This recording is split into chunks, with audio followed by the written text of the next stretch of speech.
Hello and welcome to this telesummit on feminism as a sustainability tool.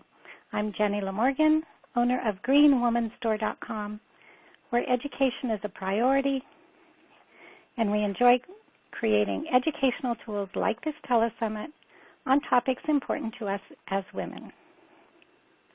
Feminism and sustainability are two collective quests that touch every aspect of our lives. Feminism has always brought hope, a lot of hard work, and truth to whatever issue it touches. We'll talk about the sustainability of feminism and the important role that feminism and women play in real, lasting, and global sustainability. Our goal is to bring you hope and tools for the future and an expanded global reality. Here's a quote from our guest, Dr. Asoka Bandarage. The seriousness of ethno-religious conflict, ecological collapse, and climate change call for the weakening of narrow sectarianism and the strengthening of a universal spirituality based on human conscience. Dr. Bandarage will talk to us about women and sustainability. Asoka has devoted her scholarly career to environmental sustainability and studying and teaching how social science can advance human well-being. Dr. Bandarage has taught at Yale, Brandeis, Georgetown, American, Mount Holyoke, where she received tenure, and other universities and colleges in the United States and abroad. Dr. Bandarage is an author, researcher, and policy analyst. She has most recently authored Sustainability and Well-Being, The Middle Path to Environment, Society, and Economy. Asoka believes that social science and universal ethics combined give us perspective deep and comprehensive enough to bring about the partnership of humanity necessary to solve the climate crisis and broader challenges of human and planetary survival. Her areas of interest include women and gender studies, multiculturalism, peace and security, South Asia, Sri Lanka, population, and ecology. Welcome, Asoka Bandarage. Thank you very much. It's a pleasure to be on the show with you. Thank you. And thank you for bringing your global perspective to this telesummit. We really enjoy letting everybody here in the U.S. know about the good things that are happening around the world and the way that women are indeed taking some leadership and initiative. And at this time, the world is going in that direction. So let's start talking about climate change. Can you share with us some case studies of how climate change is affecting different populations and nations and how they're responding, especially women's groups? Yes, climate change is obviously a global and planetary issue, but it has differential effects on different populations. And people in low-lying areas, for example, small island nations, are especially vulnerable to rising sea levels. And to some extent, the 2004 Asian tsunami was a product of climate change. And also, there are certain groups that are more vulnerable than others. Of course, people living in those coastal areas, low-lying areas, particularly in countries like Bangladesh.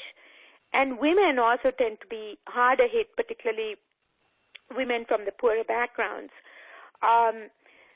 because to begin with, they are the victims of poverty and lack of resources.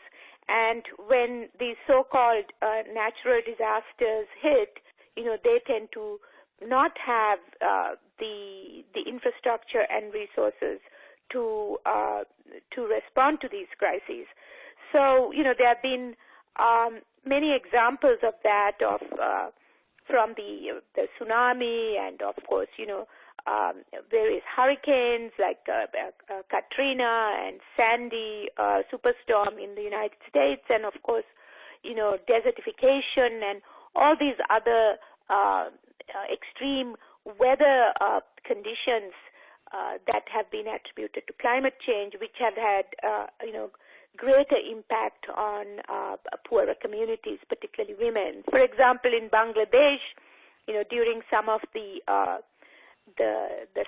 cyclones, there's been evidence that women, because of cultural norms and certain restrictions in terms of clothing and traditions, were not able to get out of certain areas as quickly as men, or they had to be accompanied by men. They could not sort of move out on their own. So I think, there are many examples of how women tend to be, more victimized by these kinds of disasters. So therefore, you also find women's groups, particularly responsive to these challenges, and many environmental organizations and climate-related initiatives are headed by women, and women are taking a leadership role in many of these grassroots organizations, as well as national, regional, and international organizations with regard to climate change and environmental change. And how important are these women's groups in addressing the climate change? Do you see them being very effective? I know we're seeing women now, acknowledged that women play a really primary role in addressing climate change and other environmental issues. Absolutely, because women, the majority of farmers in the world are women, and so it's not simply as nurturers and caretakers of families that women, have to address these issues, but also as producers, as economic producers. So when agriculture is affected by climate change, women are directly affected, in their capacity to produce and feed families. So their response is not simply as mothers and those who are in the realm of reproduction, but also in economic production. So we hear more and more of women's voices with regard to the challenges of agroecology and farming from around the world. I was at the United Nations COP conference in Lima, Peru, just at the end of last year, and most of the people who were talking about these issues were women, and there were many women's statements put forward by groups like La Via Campesina and Indigenous women's groups, sort of making the connections between gender and climate change and the need to sort of address these issues simultaneously. So it is very much on the global agenda. I think some of the best analysis on these connections are coming from women's groups.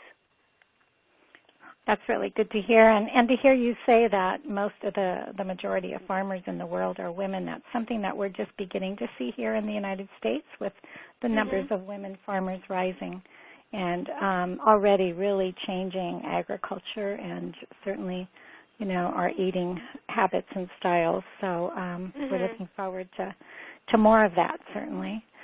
Can you talk about the ecological consciousness of different sectors and populations with a focus on women's liberation and participation in these efforts? Yes, I think that land-based people, and agricultural communities who are living close to nature have a greater ecological consciousness, because they don't see themselves as being separate from nature, but as extensions of nature. But today, as human beings become more and more extensions of the technology, we are losing that ecological consciousness. We see sort of nature as separate from us, and this change in consciousness, I think, is at the root of many of the problems of alienation and also psychological and physical imbalances that we experience as human beings and as communities. And this is a global challenge, because on the one hand we see this technology, the advance of technology, particularly communications technology and the market, as positive, and certainly it brings a lot of conveniences. In the push of a button, we can connect with people all over the world, but there is also a loss. And I think we have not paid enough attention to understanding, what is that loss. And that loss is also our ecological consciousness, our connected to nature. And it is not just a sort of psychological thing. It is also a physical thing, because ultimately that leads to the kind of environmental destruction and policies, where some groups still don't take climate change as a serious issue and don't recognize the necessity for us to shift from a fossil-based economy to renewable sources of energy, and how critical and urgent it is to make that shift. So ultimately, it's not just about a sort of a superficial or a policy change, but underlying it is a sort of a deeper understanding of our connectedness to nature, and that we need to respect nature, recognize that we are part of nature in order to live, on the planet. So that consciousness piece is really very important, and I think that in many places women have had a greater connection. Although I don't want to be, an essentialist by saying that women are equated with nature and men with culture. I think that is, not necessarily. We are all part of nature. And actually the way that some of these developments are now going, it's also wresting women away from nature more. But I think what we need is more of a balance, which is what I try to discuss in my book, Sustainability and Well-Being.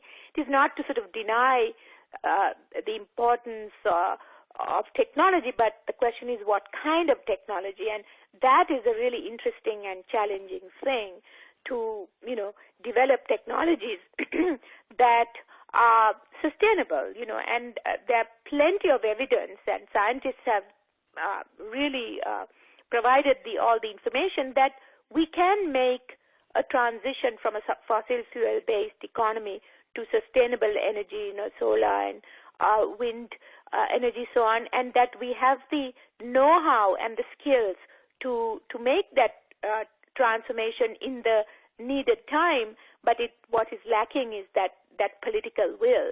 But I feel that it's changing. I work with a group, the Interfaith Moral Action on Climate, and in the time that I've been working with them, we see how the global consciousness, and even in the United States, that more and more people are recognizing the necessity for this change, and also acknowledging that it is a moral challenge. This is not just a technical, political issue, this need to shift to sustainable energy, but that this is also a moral and ethical challenge. So that is a very positive way, I think, of approaching this issue.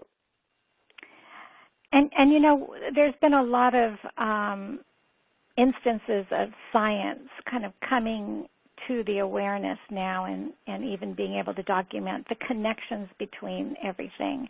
And we know that women think more relationally. So it just feels like the more women get involved in creating these strategies and solutions, the more connected those solutions are going to be. Do you see that relational piece coming in with the technology? Do you know?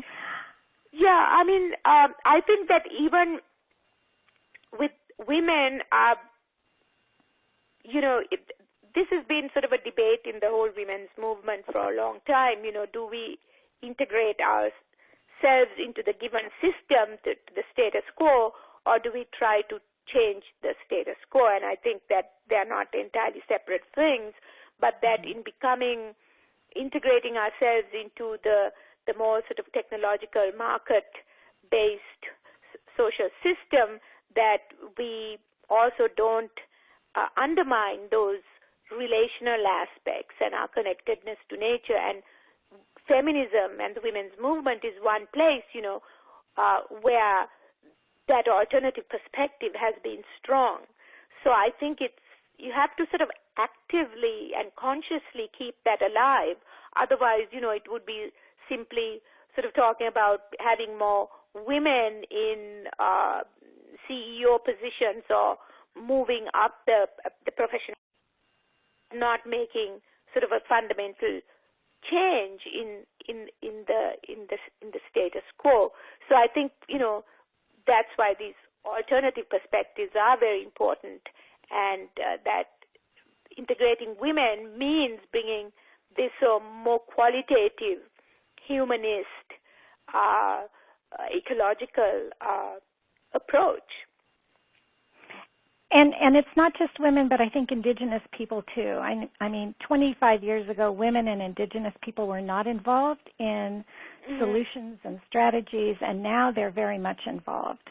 And there's funding to get women and Indigenous people to these meetings. So I think that oftentimes we're bringing these two groups are bringing some of that same connectedness that you're talking about. Yeah, I mean, indigenous people have been at the forefront, in terms of providing this alternative perspective and really fighting for maintaining this alternative perspective. And so they have been at the helm of sort of keeping alive the ecological consciousness and our connectedness to nature. And they have unfortunately been oftentimes also the victims of large-scale development projects and so on, and have lost their land and their way of life, and they continue to fight for their rights, and they need the support of other groups because they cannot carry that struggle alone. So I think that the global connectedness of indigenous groups and women's groups and also land-based agricultural groups has been very important. And I think it's so important to hear about these conferences that you go to and that you participate in, because just we're not all able to get there, but just knowing that these gatherings are happening and that in fact women and Indigenous peoples are participating, and we are there. We do have a presence there. And you're talking about environmental justice, and it's an issue in every country. We certainly have environmental racism here in the United States affecting poor communities, people of color, and Indigenous peoples. Can you share some case studies that you're familiar with where women have been taking a leading role in environmental justice issues? We have Native women on the front lines now with the tar sands issues and the pipelines, and it's I think they've been at the front lines for 200 years, but we're really seeing some news coverage of it now, at least in the news I watch. Right, absolutely. I think one of the well-known examples, and there have been some books and studies done, is in Bolivia, in the Cochabamba area. The Bolivian people struggle over water rights, against Bechtel Corporation, where, in that struggle, women were at the forefront, and these were mostly indigenous women. So there have been many cases like that, and even, as you mentioned, in the United States and elsewhere. Now, with climate justice too, for example, at Peru, some of the groups that were at the forefront were indigenous and women's groups, and they put out the statement, change the system, not the climate, by showing the interrelatedness of these issues, that you can't talk simply about sort of climate policy without looking at sort of the underlying economic system, without certain changes in the financial system. So that talking about sort of long-term they bring a long-term vision and talk about long-term policy changes, which are essential. And so, that's been certainly much more exciting than the very bureaucratic United Nations policy formulations and back and forth on emissions reduction targets and the incredible kinds of compromises that are being made. And also the corporate sector often has tried to kind of sabotage some of these climate negotiations. I mean, they've been funding some of them, and they tried to present themselves as saviors of the environment, and the indigenous groups and many women's groups point out that there's a lot of greenwashing going on, sort of giving a ecological front when fundamental issues in terms of drilling, in terms of fossil fuel extraction, are not being addressed. So it's an ongoing struggle, but the indigenous groups and women's groups are the ones who are keeping the issues, the real issues, out in front. And not making them so abstract. They're really affecting people's lives, and that's the reality, that daily reality. Yes, I mean, for example, the impact of, say, I've done some studies in Sri Lanka on chronic kidney disease, and which has been linked to a massive use of agrochemicals and pesticides. And both men, women, and children are affected by that. A lot of people in the agricultural regions are developing chronic kidney disease and dying, and the water is contaminated, and it's also leading to reproductive health issues. So it's some of the poorest groups, that agricultural communities that have been most directly affected, and even in, say, some of these areas in Sri Lanka, North Central Province, a lot of women, including young schoolgirls, are being educated and coming forward to fight for their survival, not just the survival of the environment, to have a clean soil and clean water, basic things that you need for survival, and their own bodies, and that involves, changing their consciousness from thinking of themselves as victims to, empowering them that they have a right to speak out, and the education and support for that kind of work is really important. And that sounds so similar to our farm workers union here in the United States with the great boycotts of the 80s, and that struggle still goes on with farm workers for health reasons, wages, housing, all of those issues. But these corporations that produce these pesticides and chemicals that are literally in everything that's on TV, everything that's advertised on television and newspapers, and everything that's on a lot of the store shelves, it's very difficult to get away from this corporate hold that they seem to have over cultures, around the world. Yeah, and the environment, like Rachel Carson pointed out, over 50 years ago, I mean, we are beginning to live in a chemical soup, and so many health issues are related to that, and it becomes, and these pesticides, which are even banned in the United States, are still being exported to these poorer countries, which don't have such strict regulations, and it's become a huge battle, between the corporations and also local groups, that are benefiting from it, and then the people on the ground who are suffering. But ultimately, it's not just the agricultural communities, the farmers, who are suffering because of the food chain, the people who eat the food, whether they are rich or poor, they're all affected. If the food is exported, it's not just those countries, but people in other countries. So, it's everybody, it's interconnected, and it has to be seen that way, And our food supply now is global. I know we manufacture pesticides that are, they're not allowed to use in the United States, but we ship them down to Mexico. Mexico uses them, and then we buy the food in our grocery stores. So we're still being exposed, and that's just a small issue of what happens globally. So, but I am seeing women's groups putting pressure on corporations and getting some of these toxins out of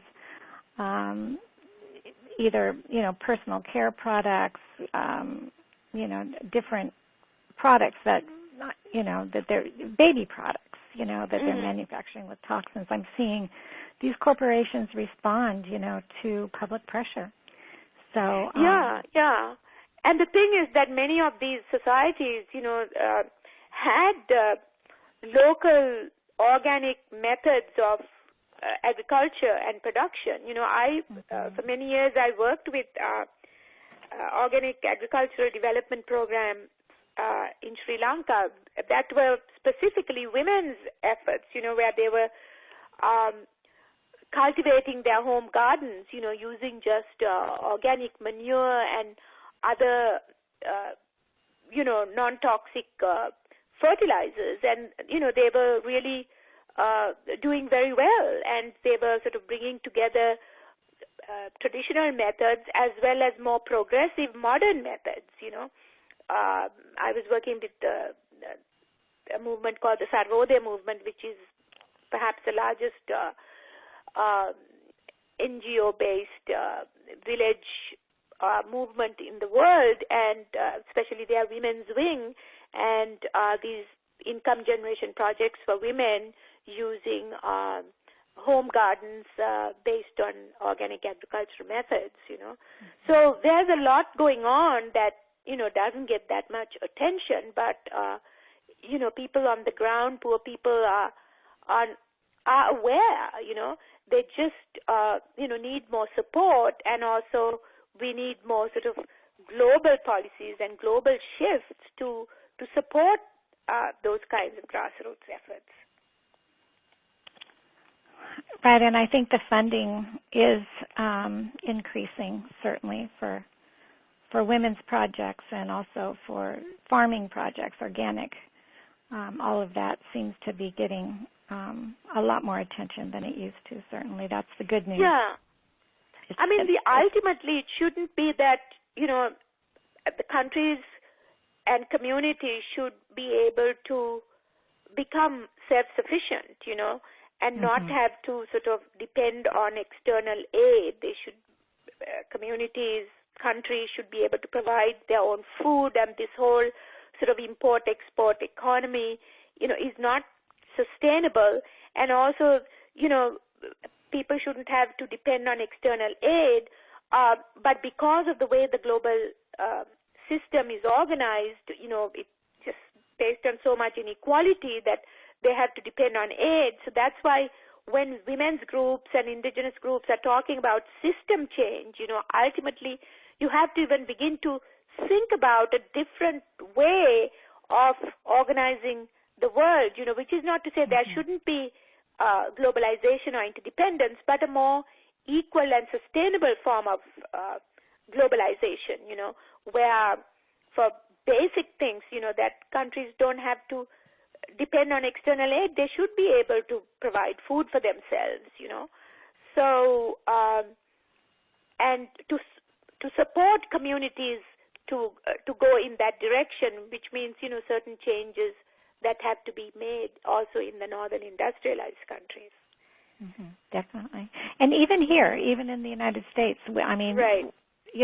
We know that small farms actually produce more food. And, we've known that at the United Nations for 25 years. And, it's trickling down, you know, but that's the truth. you know, we don't need these huge mega farms that pollute and require all these pesticides. Small farms produce more food, and that's the system that we need to support, definitely. Yeah, and that's, you know, where I talk about the middle path, so to speak. You know, it is not, you know, it is more sustainable, and it builds more community. You know, the food is safe, and you know, that's the way we need to go, which means, you know, you have to sort of question the dominant model of monopolistic corporations, you know, a handful of corporations which control every sector of the food production, you know. I mean, in my book, Sustainability and Well-Being, I give some of the statistics of the different corporations like Cargill's, for example, that control, say, the seed sector, or, you know, so they have so much power, but ultimately it's really destructive of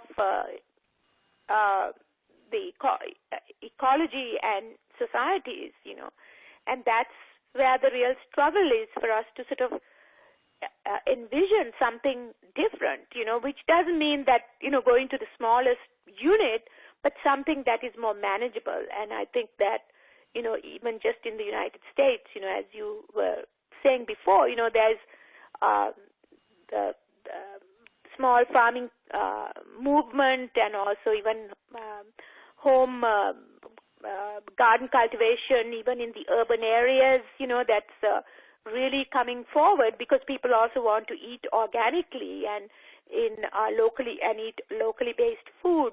So that's certainly the way to go, and I think it needs to be highlighted more, and how that is also, you know, related to efforts to protect the climate, and the desertification and all these problems, you know, these are, and also the water crisis, you know, that, I mean, 1/3 of the population in the world don't have access to clean water, you know. So those are very basic things, clean water and clean, safe food. And it's also how individuals can really have an effect on making that change, you know, because we can buy locally, and then our local communities are strengthened. We're supporting those farmers. They can go back and grow more. And, you know, it really, really is a huge step that we can all take, certainly. And, you know, women what I'm reading is that women farmers are starting their farms because they want to feed their communities. You know, so again, that relationship, they're driven and impassioned by that need to be in relation with other people, with the land, with the food supply.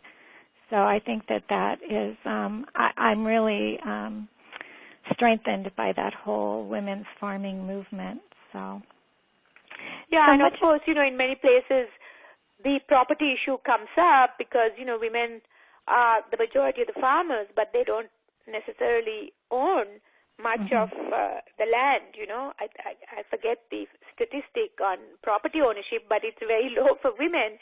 So some of these legal issues, you know, have to be addressed as well. Otherwise, you know, women end up, you know, doing all the work, but they don't necessarily get the benefits of it, you know.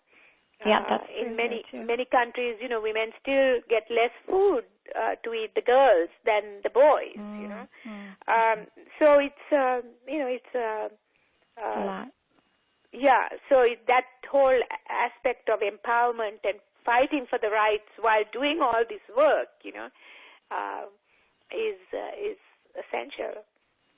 And for that, they need support, particularly, you know, women who are, you know, vulnerable groups of women. And that's a systematic change that you're talking about, too, on the legal side and cultural side, certainly, so that women aren't fed less than male children. So much of your work includes the human conscience and taking the spiritual into account. I think that's part of the reason that Indigenous people are on the forefront of these changes because their spirituality certainly includes taking the earth into consideration. So let's talk about the Proselytism and Development Conference that you just attended at Georgetown University. And how did this gathering come about? Yeah, this was a conference organized by the Berkeley Center for, I think it's called Religion, Peace, and World Affairs at Georgetown University, on proselytism and development, because proselytism has become a very controversial issue because when you have outside groups using economic incentives to proselytize among vulnerable communities, that raises a lot of moral and ethical questions about freedom of religion. There's a great emphasis on freedom to convert, but then, of course, there should also be the freedom to maintain or have one's traditional religion. So it was a very interesting discussion about, some of these sort of very conflictual issues. And also at a time when the U.S. Foreign policy is also sort of linked to interfaith initiatives, which groups does the U.S., for example, support, and does that kind of policy sort of lead to greater harmony or divisiveness in different societies? So, it was a whole range of issues that were raised, and I was also addressing some of the concerns that have come up in places like Sri Lanka, Burma, India, among different groups. And this is not just with regard to Christian evangelical proselytism, but also Islamic proselytism, because those are the two major religions in the world, Christianity and Islam. And so there is also sort of concern on the part of the other religious groups, about their own future, because these two major religions are universalizing religions, that they have a kind of a theological injunction to convert others, which some of the other religions don't have. So, and especially if they are backed by economic incentives, does that lead to real freedom of religion, particularly in poor communities? So, there were no easy answers. And I also wrote a piece which was published in my Huffington Post blog and it was titled Proselytism or Global Ethic, because my own emphasis is on the need for a global ethic. Of course, we have religious and ethnic and other differences that we don't need to deny, but I think that which connects us to each other is much stronger, and that needs to be validated rather than constantly looking at differences, and particularly at a time with the kind of climate change issues and environmental crises that we are facing. We as human beings have to pull together to address these issues for human and planetary survival, for the sake of our future generations. And but we are, fighting along these ethno-religious lines, and the religious extremism, political extremism, should not be allowed to take the center stage.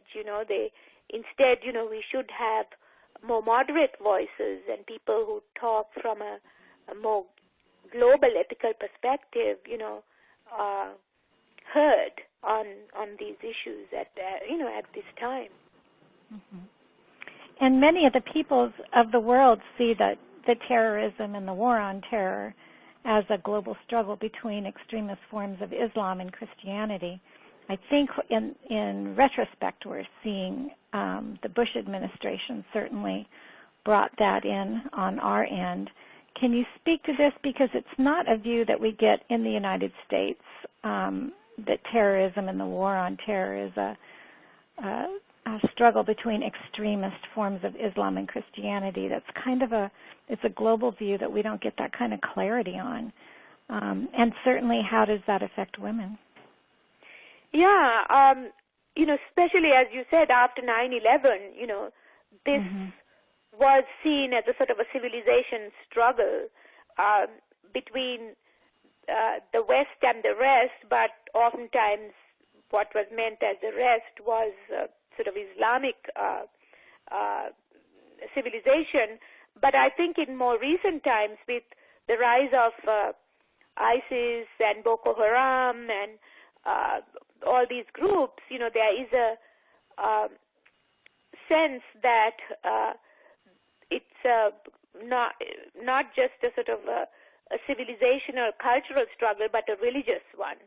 And, it's very unfortunate, but, the United States is, engaged with these groups because, they are, the extremist groups are terrorists and they're terrorizing their own populations. And the fact is that they are really killing their own, because they are sort of more localized, in Africa, Middle East, and so on.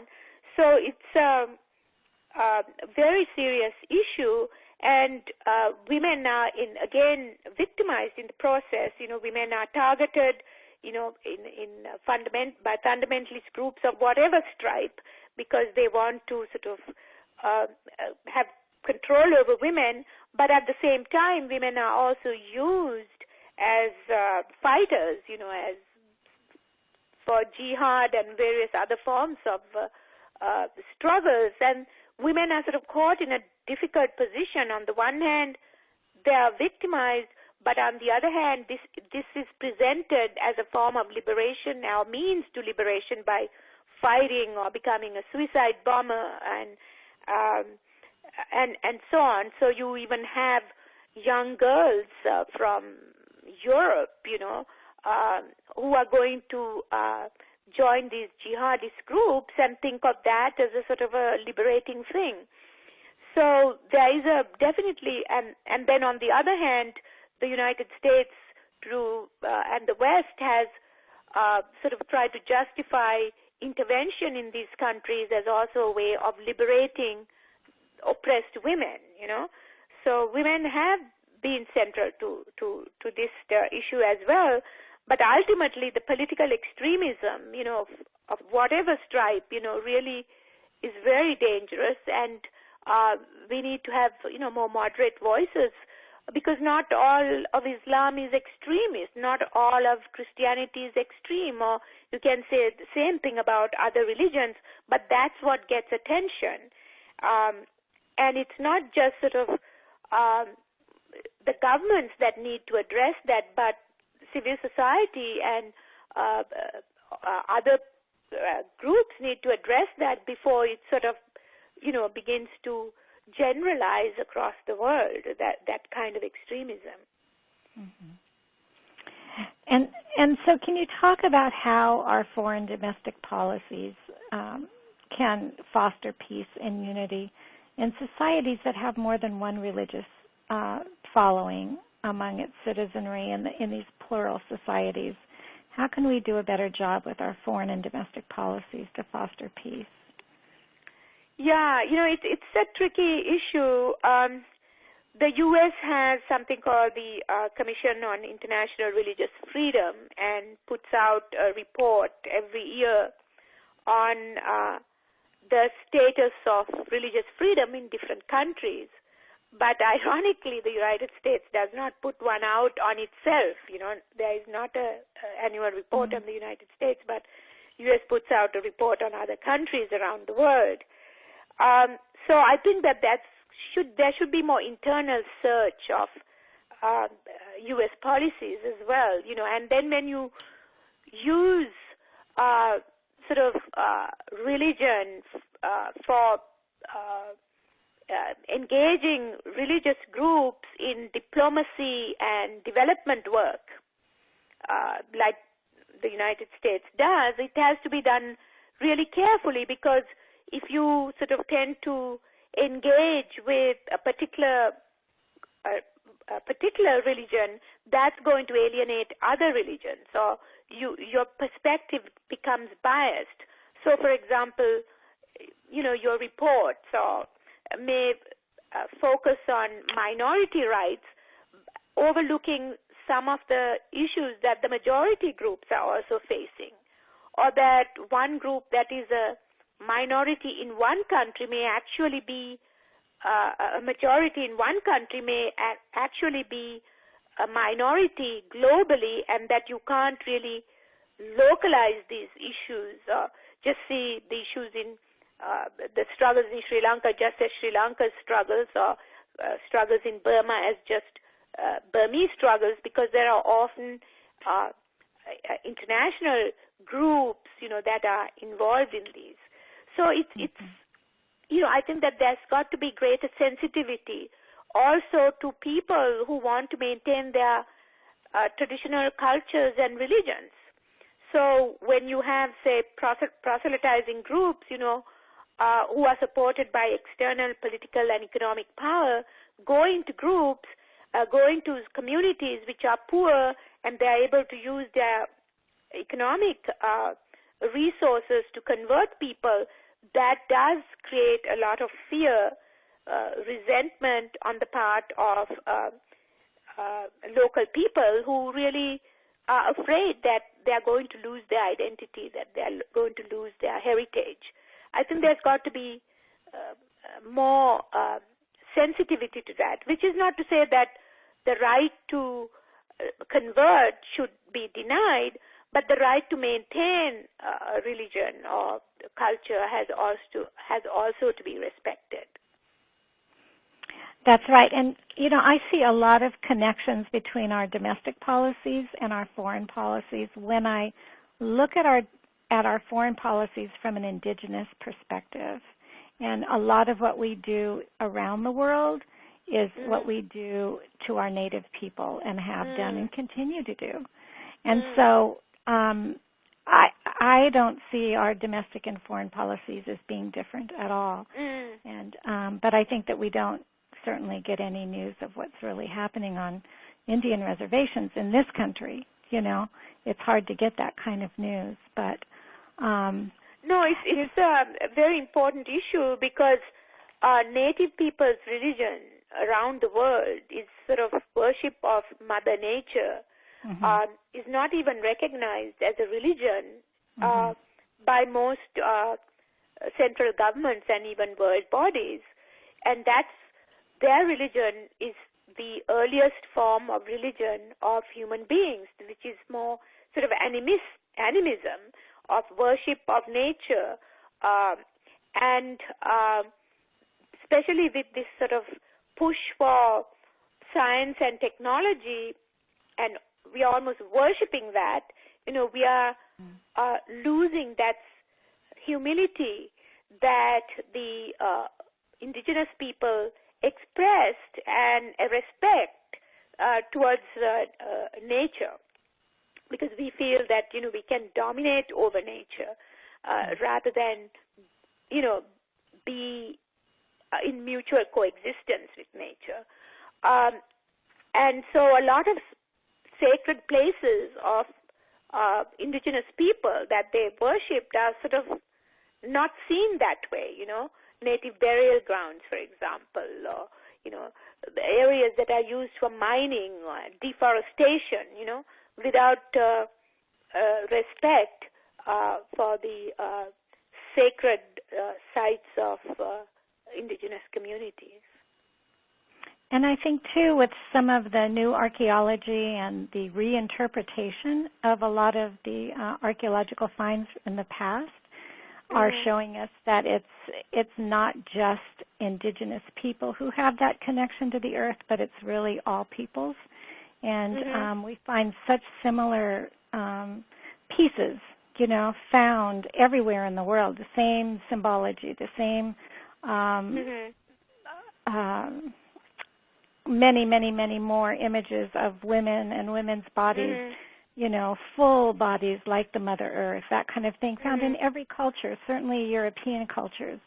And, and so many where there haven't even been digs yet, But when I hear about these sacred places being bombed, and certainly we bombed at that level, our bombs seem to go just at that level into the ground where a lot of the archaeology was available for future digs, when we were bombing Iraq and that area of the world.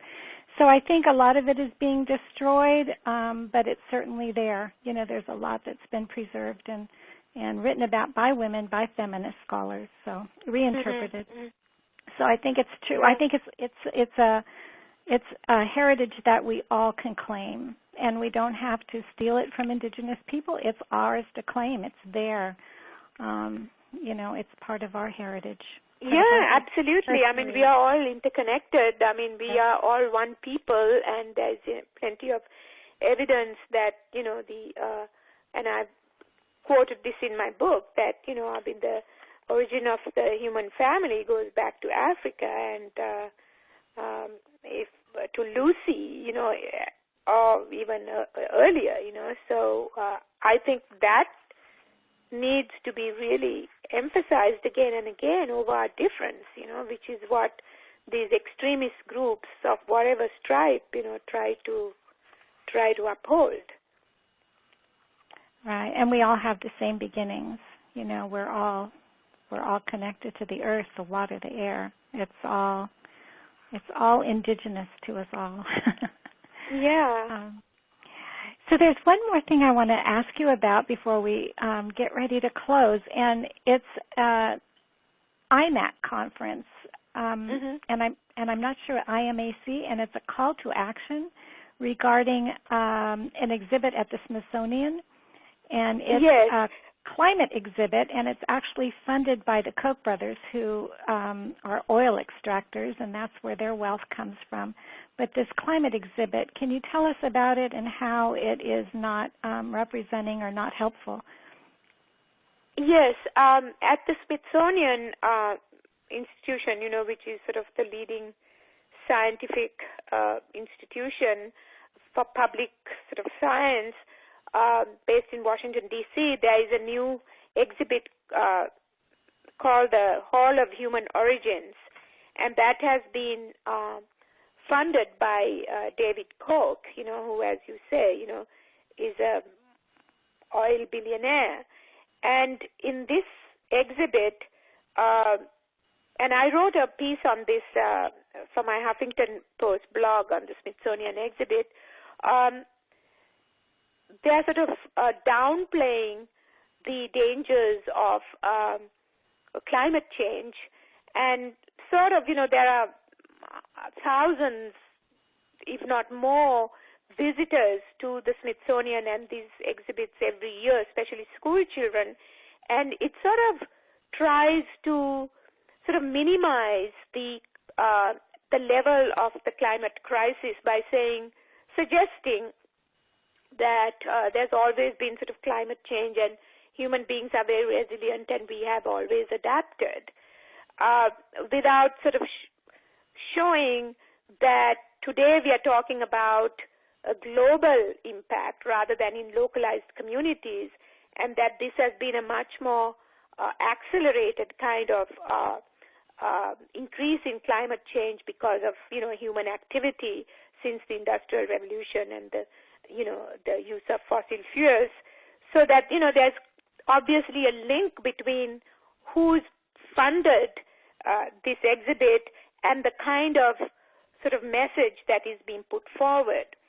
So IMAC, Interfaith Moral Action on Climate, which is a group that brings together leaders and activists from different faiths to focus on the common sort of moral issue of climate, has sort of paid attention to this and brought attention to this questionable exhibit, and have been writing and taking initiative to get the Smithsonian to address this. I myself was there at a conference that Smithsonian had last year, which was a real step forward in that the Smithsonian issued a statement recognizing the seriousness of climate change and brought in scientists and policymakers from across the country and from international organizations like the World Bank, and they provided, very valuable information and also sort of an assurance that we can actually make the change to sustainable forms of energy in the near future. But at the same time, they have this Hall of Human Origins, which is providing a different kind of message, and they have accepted money from David Koch. So IMAC, among other groups, are sort of pointing out these contradictions and engaging in sort of non-violent efforts to educate the public and also confront these important institutions like the Smithsonian. Well, thank you for bringing it to our attention. We're going to have a call to action button that you can take some action on that issue. Yeah, that'd be great. Yeah, that's important. I would not have known about that if it wasn't for you. Yeah, and IMAC website, which is www.interfaithactiononclimatechange.org, has posts on that. And I also have in my Huffington Post blog, there is a blog on that Smithsonian conference and this Hall of Human Origins. Thank you. Thank you again, Dr. Asoka Bandarage. We interviewed Asoka for our Lean Into Green Telesummit, and you can find that interview on our podcast page, Green Woman Radio. And we believe that Asoka's work is important, and we support her efforts toward peace and justice in the future. Is there anything else you'd like to share with us before closing, Asoka?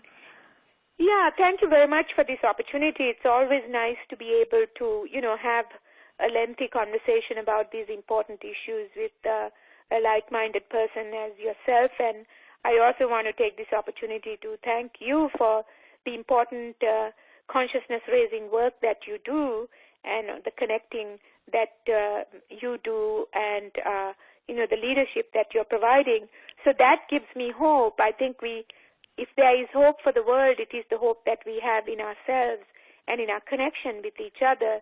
So I see this also as a reflection of that, and we try to support each other in moving forward. Thank you.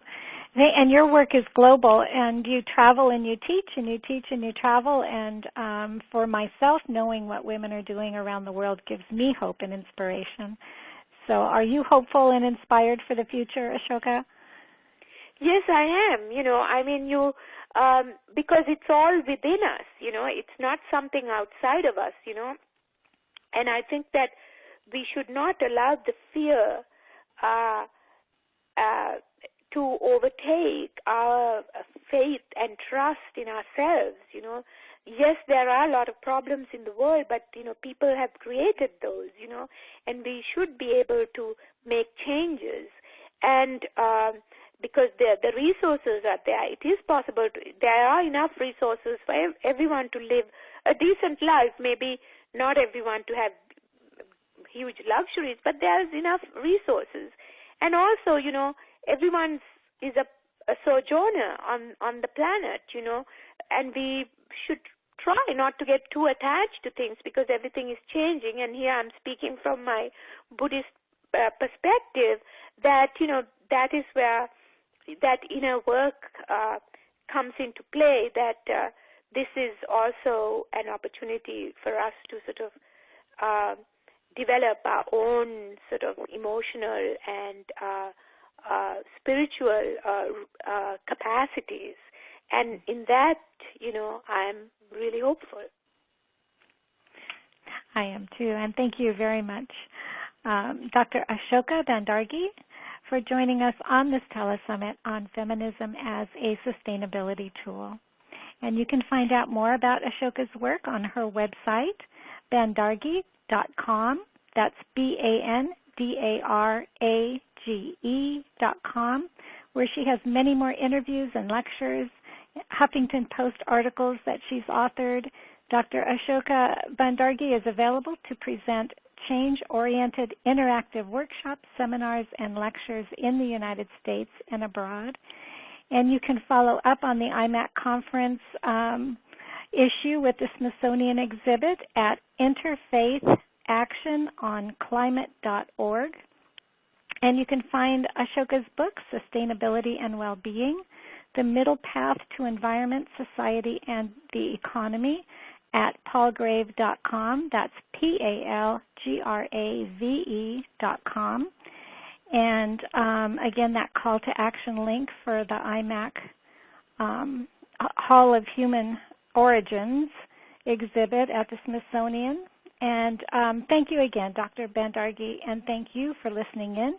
We hope we have informed and inspired you in many ways, and we hope that you will try to catch more of the interviews in this series on feminism and sustainability, as well as our other podcast series on issues important to us as women. And please share these interviews with your family and friends. You never know who you may be inspiring.